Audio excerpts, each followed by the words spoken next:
What's the taste, YouTube? Welcome back to my channel. We're going to talk today about the NBA's new CBA, Collective Bargaining Agreement, and how it impacts the player empowerment movement. First thing I want to touch on is the new rookie max contracts that can be offered to the players coming off of their rookie scale deals. In the past, you could only offer 120% of the rookie scale contract. Now you can offer 140%. It's going to go a long way for NBA teams and for players that are coming off their contract that may want to stay with their team or might like their team situation well enough, but are going to leave the situation for a significantly amount more money. Now, on top of that, this incentivizes players to want to stay with their team that drafted them.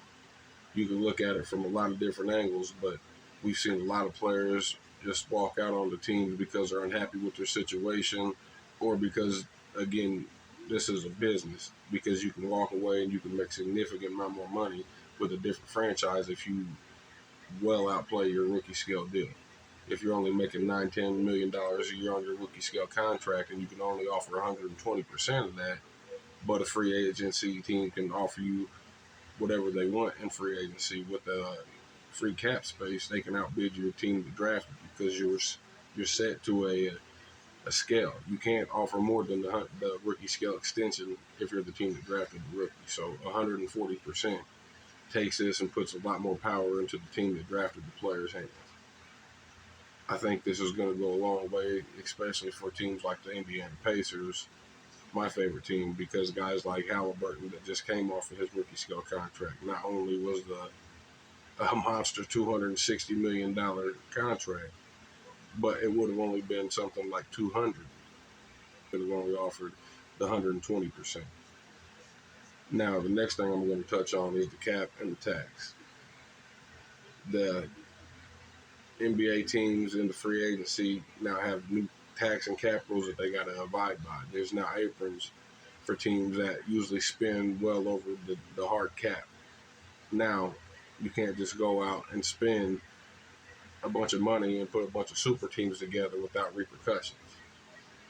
It's going to be able to make teams like the super teams that came together back in 2003 when LeBron went to Miami and they had 3 max players on the team. There's going to be a different shift in the landscape of the NBA now, that you're not going to be able to just pile up and go over the tax without a repercussion. Not that you can't do it, but it limits what you can do in free agency. You can't go out and sign a veteran to a veteran minimum contract if you pass the second apron. If you pass the second apron, you forfeit your first round pick 6 years out. That's going to put a lot more pressure on the owners. Owners aren't just going to give up draft picks to keep an older player that might be 31, 32, 33 to try to win now, and give up a draft pick 6 years down the road that could be a top 10 draft pick. Especially small market teams is who this really impacts, and that's why I really want to touch on this today. On top of that, in free agency, you look at guys that have all came together and made these super teams that have still been able to make really good money. I'm not saying it's going to prevent super teams altogether. You're still going to be able to get super teams once in a while. There's still going to be more of a 90s landscape style super team. There's going to have to be players that are much older and probably past their prime that are hunting championships to take significant amount less than what they would for a team that has a lot of free agency cap space and that can spend big money. But if you're looking for a championship, you're going to be limited to where you can go and the kind of money you can make. Chris Paul is a perfect example. He's a guy that's older than 35 at this point. He's going to be able to go to a team and command money, but he's not going to be able to go to a super team. He's not going to be able to go anywhere other than a place like Los Angeles, these teams that are competing now, if he wants to win the ship before he retires. His time is running out.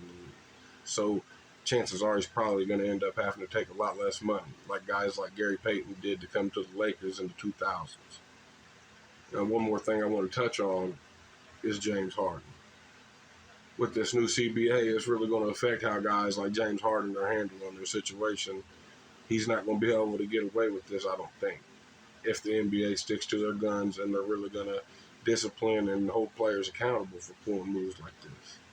James Harden is gun smoke on the court. James Harden has held a scoring title more than once. But at the end of the day, this is a business. You're not supposed to just try to force yourself out of a contract. Another guy, Damian Lillard, he just signed 5-year max contract. Now you're trying to force your way out of an organization. At the end of the day, that's not the way to go about it. If you can talk with your organization and you guys come to a mutual agreement, it's time to move on. More power to you, Dame. Go search it out. But pull these moves that Harden and Lillard are pulling like they're not going to show up and fulfill their contract. I'm speaking from a real world view. You can't do that in the real world. You can't be contracted out for work and then just not fulfill your contract. They're going to start making players either play their contract out or they're going to be penalized. They're going to lose money. They're going to cost themselves all-star games, because that's another thing the CBA has to add into these players' mind. There's a new 65-game minimum rule to where you can't qualify for all NBA teams, MVPs, Rookie of the Year, all these kind of awards that come out at the end of the year if you don't even play 65 games. There's a couple guys that I don't think it's going to affect, like Kawhi Leonard. He already got his 2 championships, and my man is known for load management. But at the end of the day, up-and-coming teams and up-and-coming players, you guys like Donovan Mitchell, you guys like Luka Doncic, you guys like Giannis that's still in his prime aren't going to want to sit out and take games off anymore, because if you play 65 games, you qualify. If you don't hit the 65-game mark, you can't be the MVP anymore with 64 games. If you're really not hurt, the NBA is incentivizing you to play. James Harden, I can't believe he came out and called Daryl Morey a liar. That blew my mind, because he's trying to pull the same move he pulled in Houston when he's forcing his way out of an organization. That ain't the way the business works, and hopefully he gets some blowback from what he's doing now, and we can see how the NBA is going to handle things like this moving forward. Until we come back next time, y'all,